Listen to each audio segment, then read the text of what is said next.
When you get your piece of cross-stitch fabric, you will notice probably straight away that the edges are not all the same. So the first type of edge we have is our selvage edge.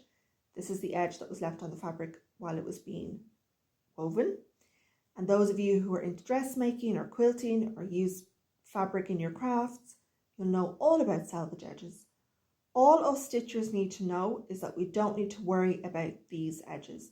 These edges are going nowhere. We leave them as they are. We say thank you very much and we move on to our second type of edge, which is this. This is a raw edge.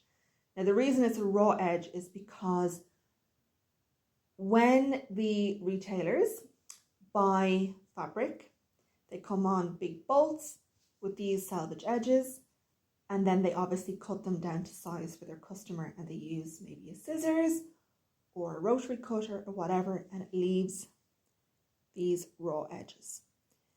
Now, what is the problem with a raw edge? It doesn't look like it here because this piece is quite new, but this will fray. And as time goes on, that fraying will get worse and worse and worse until what will happen is our fabric will start to almost perish away. We'll be losing our fabric and all we'll have are these messy threads. So we really need to stop that. Now there's a few different ways of stopping that, and I'm going to show you one or two now. My absolute favorite way of dealing with the raw edges on fabric is to just do a straightforward zigzag stitch on a sewing machine. Now I hope you can see this. It might be a little bit hard because I've used white thread, but here we have our zigzag stitch. Really straightforward, nothing complicated, and that's just going to hold those edge threads in place and stop that fraying.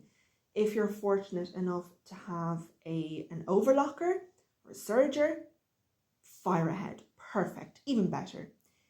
If you don't have either of those things, if you don't have a sewing machine or an overlocker, please do not go out and buy one for this purpose. They are expensive and there's absolutely no need. All you can do, or all you need to do, is just fold it over. So pretend this is your raw edge, fold it over, give it a little press, and then with a hand sewing needle and some thread, do a little running stitch. And that will hold it. Some people use masking tape. Not a technique that I am particularly fond of because it can discolor the edges of your fabric and it can leave a residue. However, the argument in its favour is, when are you ever going to be seeing those edges anyway? They're going to be hidden behind a frame or you're going to cut them off. Fair point. So do whatever suits you.